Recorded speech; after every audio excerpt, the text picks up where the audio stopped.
Alors, chers amis, on est déjà rendu au dimanche des rameaux de cette année A.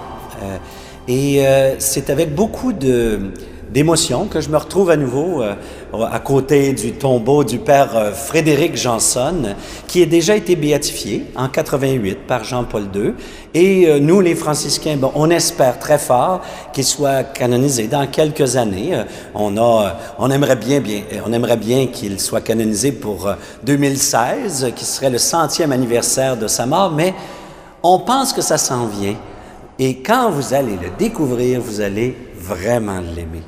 Le Père Frédéric nous parle très, très bien du texte de cette semaine. D'abord, c'est quelqu'un qui a aimé profondément la Terre Sainte et tout ce qui est l'incarnation.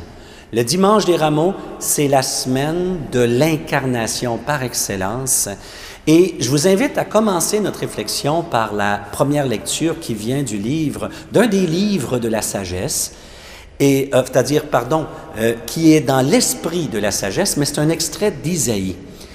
Pourquoi je me suis trompé? C'est parce qu'il commence avec le fameux thème de la sagesse qui est la docilité à la parole. Cette docilité qui nous permet, thème très, très, très important dans la sagesse, de se laisser instruire. Ceux qui connaissent les livres de sagesse savent combien ces livres parlent, comment la vie et comment Dieu, à travers la vie, nous instruit. Or, les textes que nous avons cette semaine nous parle de tout le renversement que vient opérer Jésus. Ce n'est pas un petit renversement. L'entrée triomphale de Jérusalem à Jérusalem sur un petit âne ou une ânesse, c'est un peu, comment je dirais ça, c'est à la croisée de ce que nos frères juifs attendaient du Messie, une entrée triomphale, sous les acclamations, mais en même temps, c'est une entrée triomphale, mais ce n'est pas avec des chars de guerre.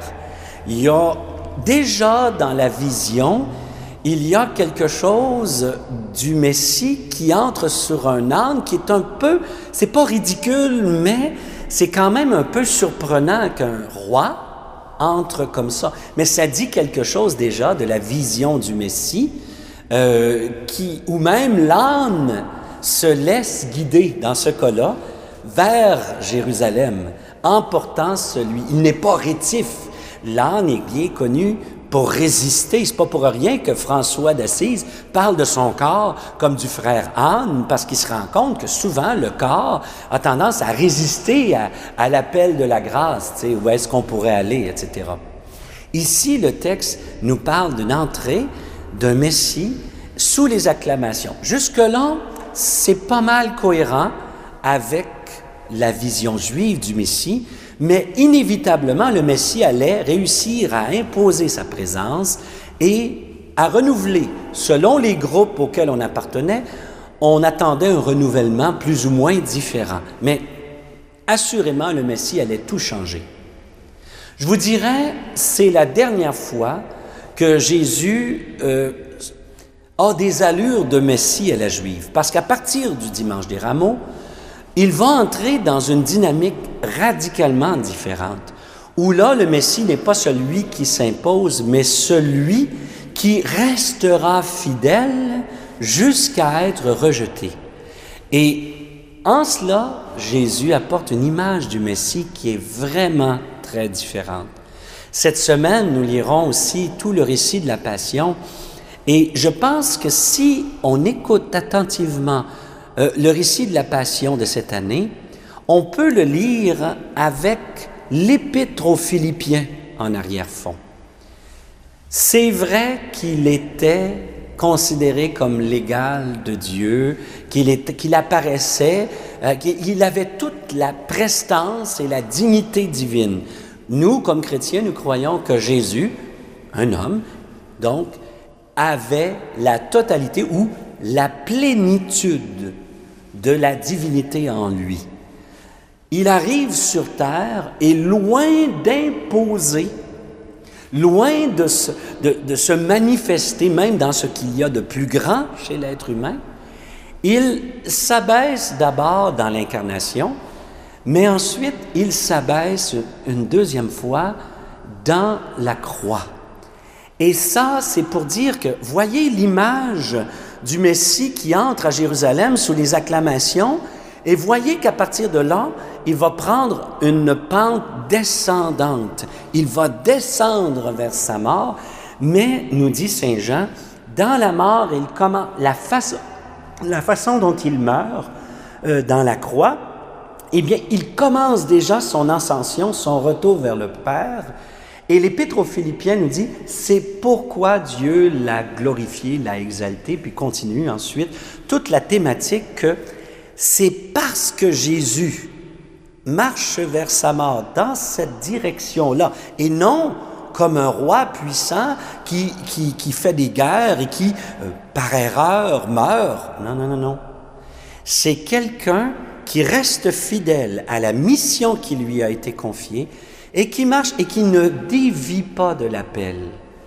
Il avance fidèlement et cette mort-là devient une charnière où tout bascule. Et la charnière où tout bascule, c'est du Saint-Luc tout craché. Parce que chez Saint-Luc, eh bien, Jérusalem est le pivot où tout bascule.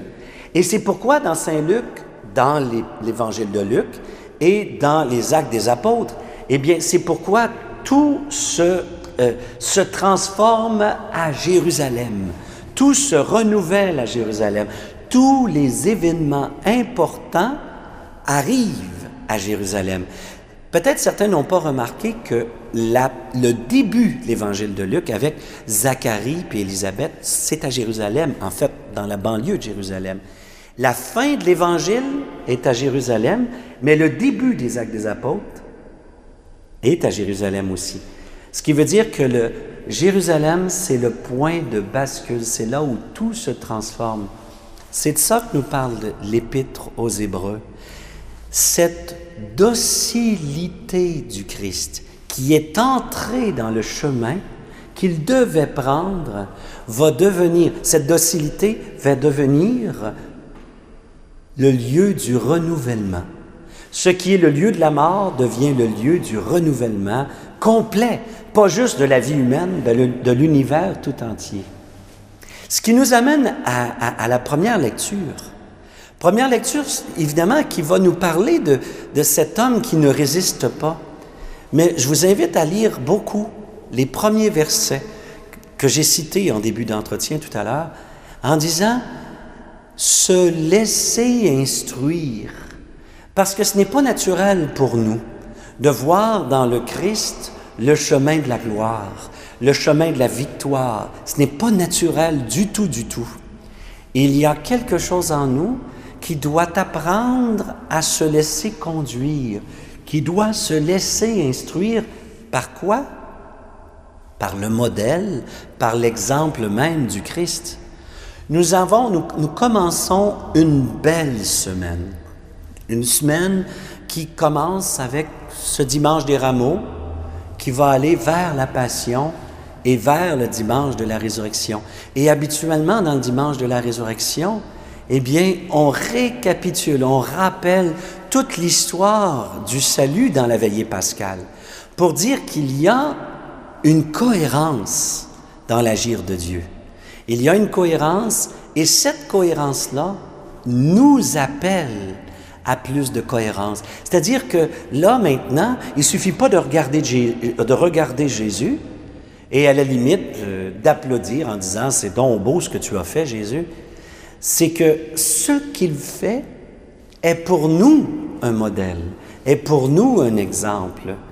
Et dans cette marche-là, qui parfois a l'air d'une défaite, temporairement, est en réalité le plus beau chemin, le chemin le plus lumineux de tous, le chemin où on ne répond pas au mal par le mal, et où le bien est la seule voie, et où le bien, on le reçoit de ce Dieu qui se donne à nous.